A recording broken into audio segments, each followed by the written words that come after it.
everybody, and welcome back to my channel. In today's video, I'm going to do something I didn't think I would do, and that is show you a little bit of a glimpse of what's inside my Fauxbonichi or my creative journal. Now, I've explained why I've done this in a previous video, but basically, this is a little insert here, and I printed out all of the pages from this insert from a YouTuber called Lorelei Lee, and it's her Fauxbonichi insert. This was in the A5 size. It has a very similar layout to that of the Fauxbonichi cousin, which is right here. So I started this in November of 2020, and that was because this is my very first Fauxbonichi for 2021. It starts in January 2021, but I wanted to see if I could use this Fauxbonichi not as a dated planner, but as a journal, as a creative journal, and I wanted to start it in 2020. So I had to make my own kind of Fauxbonichi to start and then kind of prepare myself for 2021. And I guess maybe I'm overanalyzing it, but to prepare myself, that's because this is a dated planner. It's not a blank notebook, which I've never journaled in something that's not really a blank notebook, that I can do whatever I want. So this has, a weekly spread here. There's a monthly view, and there's a daily view. And all of this, I want to try, at least do my best to fill out every day. And this is definitely going to be a chatty video. I do tend to overanalyze things and think about how I'm going to do things and and that's just the way I work. I generally don't share a lot of personal things, but the things that I'm going to share for today, hopefully I think are not so personal, because they don't have a lot of journaling in them that I do have in some parts of it. So let's get started. I have shown this insert before, but I did add a clear plastic cover to it. And this one is my Midori. It's made for their Midori notebooks. And the Midori notebook is a bit thicker, but it does fit here, even if it's a loose fit, because this is quite a thin insert. And it just kind of covers the insert. I didn't want to put this insert in its own cover, which I normally do for my journals. I just wanted to keep it standalone. And then in between the plastic cover, I added just some deco because I had this piece of vellum laying around, and I made it a long time ago. I just printed out a picture. This is from Winnie the Pooh, so it's not authorized. I just found it online and I printed it out on vellum, and I kind of stuck it in here.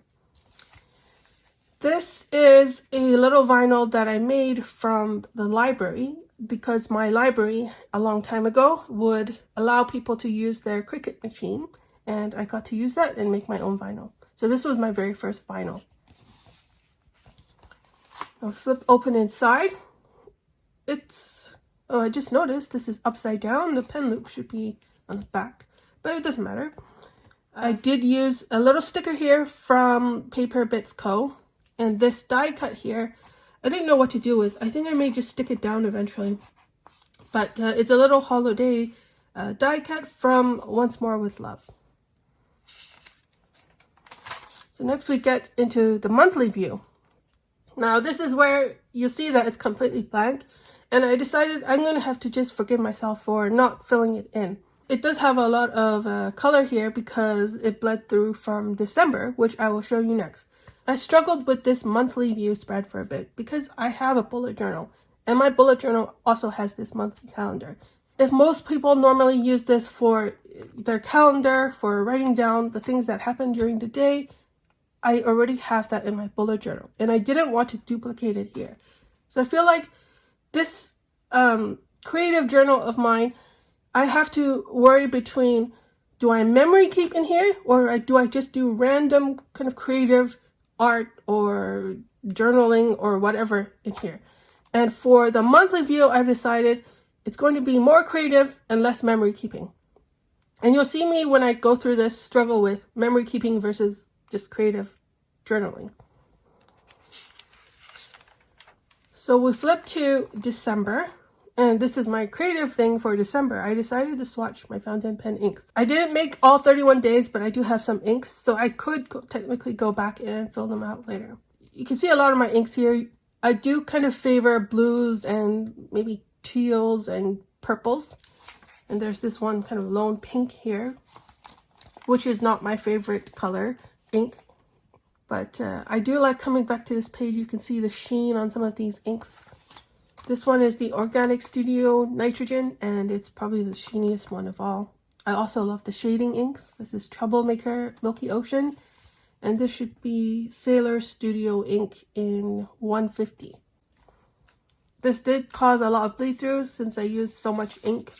So it did bleed through here, and it did bleed through on this page. But I think I don't really care. If I did care, I would probably cover it up with a sticker, but it's blank already. I didn't start writing in it, so I'm just going to leave it as is. Now this is blank. I didn't start the journal at this point. I did start the journal on the 14th. And here I was struggling because now this is a new view. This is the weekly view. Do I do memory keeping in here or not? And for this week, I just had no clue whatsoever what to do. So I just used whatever was on my desk. Then here, on the next week, I still couldn't figure out what to do with this weekly view. And so I decided to just write down kind of a word a day, practice my brush lettering a little bit, and just see where it takes me. So I did have to turn it around just because my handwriting is big. The brush itself is big, so I needed to have extra space. Then I decided, and this is what I'm going to do going from now on, to write down all of the supplies used during the week. And all of the supplies used means I'd list down what brush pen I used, or what inks I used, or what paints I used. This is a long list because I also listed out the supplies that I used in the dailies as well. My reasoning for this is that one day if I look back at this creative journal and I see perhaps on the Friday, I used this particular ink and I thought it looks really beautiful. What is it? Then I can come back here and check.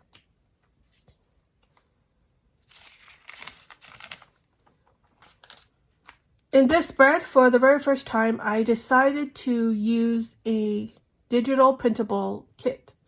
This is one of those weekly kits that you can find. It was free, and it's from Miso Art Cafe.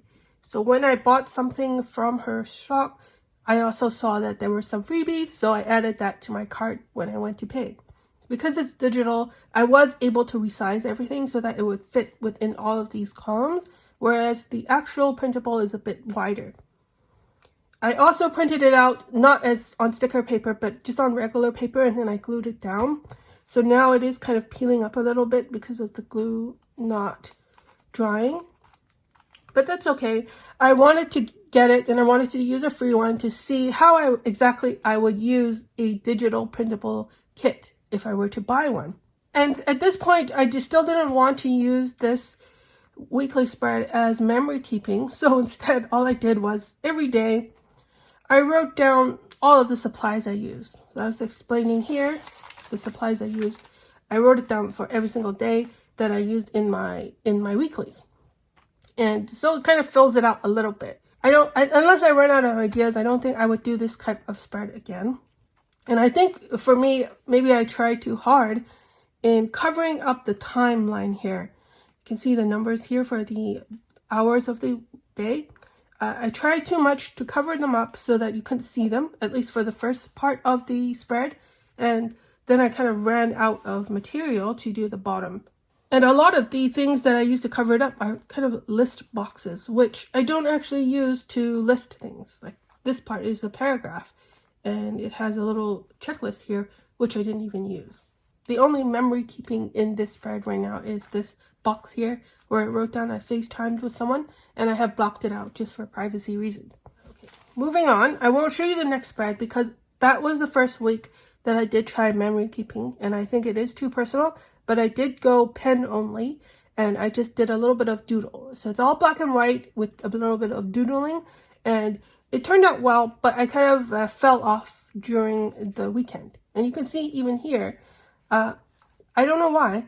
Every weekend, I kind of fall off on this weekly spread. I do well until about Friday or Saturday, and then it's blank. This is blank. I decided not to record this week. And then later on, I came back and I just decided, okay, it's too blank. Maybe what I'll do is I'll stencil something. And then, so I stencil all the days of the week.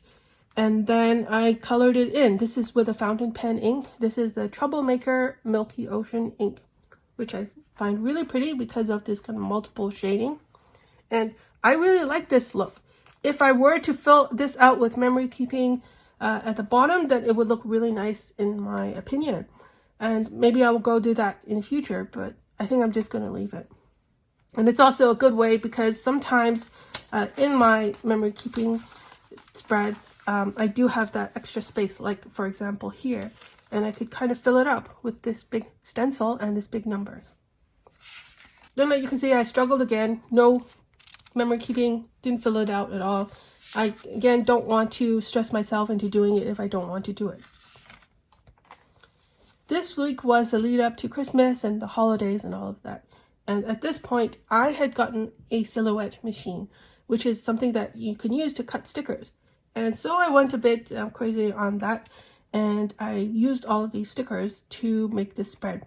I cannot show you the personal information on here, but I may just take a photo of this and just blur everything out so that you can see. This is a combination of some freebies from a shop called Mochi Kichi and also some stickers that I purchased from her. I do like how I set this up. There's more text than stickers. The stickers themselves are quite pastel and quite unobtrusive, so it's easy for me to read, and I kind of get it now why people use stickers to break things up and how you can do memory keeping this way. Going forward, this would be my ideal way of using these weekly spreads as memory keeping, adding a bit of stickers if I wanted to. If I don't have the stickers, then I'll just doodle a little bit or use some bullet points or use some color for bullet points. Now I'm going to skip to the dailies.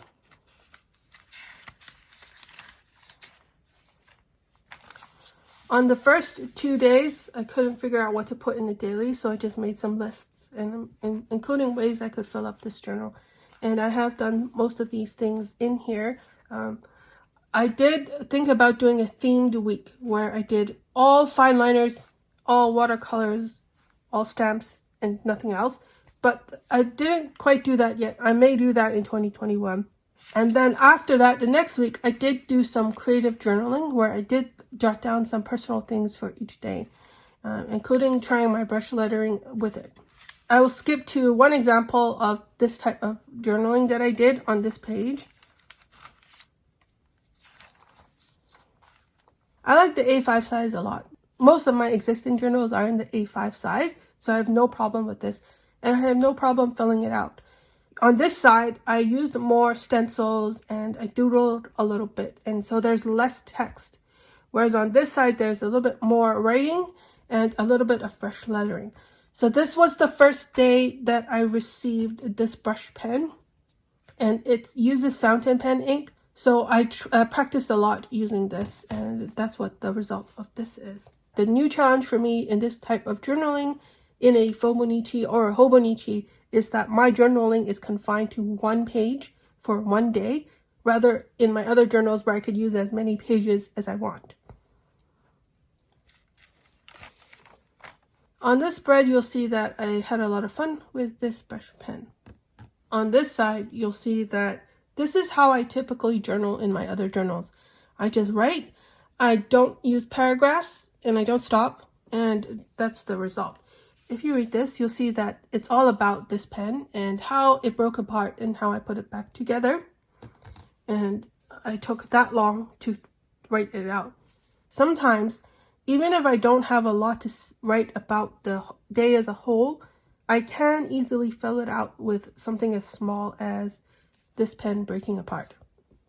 If I did have other things I wanted to journal on this day, I would have run out of room, unfortunately, but then I could just write in my other journal. On this day, I started doing informally one of the themed weeks that I was talking about before. And the theme for this week was sticking things into the journal. That's because I had all of these little scraps of paper, like, for example, this, because I had made a little insert and I had cut out all of the sides, and I had all of these pages that I could use, and I decided to write on them and stick them in here. If you have seen my bullet journal theme for December, some of this will make sense as well. There was a blank page here for December, so I printed out something from Papershire, and this is from Papershire, and I used it as a cover page. On these pages, I went less journaling, like here and here, and I did more just making a mess and doing what I wanted. I think it coincided with my weeklies, because this week for my weeklies, I decided to do memory keeping and just write down what happened during the day. So then I didn't want to duplicate that in the dailies, and so I just made this. I also did stick with the theme of sticking things down. Here I have a little die cut, which is a digital printable from Once More with Love. This is also a digital printable from Little Creeps, and then I stuck some random labels here. And I had a bit of fun with this. I also used a stamp like this, and I decided let's try sticking a stamp here because I don't use this space anyway for every day of the week in here. So continuing on with this sticking things in theme. You can see that I'm not much of an artist. I was trying to draw a Timbit here. If you don't know what a Timbit is, it's just a round donut. And then we get to the next week, and I kind of went through a creative block, and I didn't do anything. And I didn't want to make myself do it, so I just left it blank. And we get to these pages where I went back to sticking things in again. And I filled up the entire page with a piece of wrapping paper because I couldn't think of what else to put in here. Although it is quite nice to look at. And then here I just used the chocolate because I had bought some chocolate, and I just put in the packaging from this Quality Street chocolate. Some days I do journal a lot, like here, and just fill out the entire page. And sometimes it's just a little bit more plain like this, or, you know, like this. But I did fill out as many of the pages as I can. So that's it for my Fauxbonichi, or as much that I want to show you of it. I think the easiest part for me in filling this up is the dailies. I can just fill it with whatever I want. It doesn't have to be memory keeping. It can be just random creative stuff. I think for the weeklies, where I struggled with initially, that's where I'm going to focus on memory keeping, for now at least. Because that's the only way I can really think of best using this layout, is to do memory keeping. And I have my bullet journal where I write down stuff that happened during the day. And so that's a good way for me to use that stuff from my bullet journal and then transfer it to here and make it look a little bit nicer. Then for the monthlies, I will also do something creative. I won't do any kind of memory keeping in here, or I think I won't, unless things change. Thank you very much for watching, and I'll see you in my next video. Bye.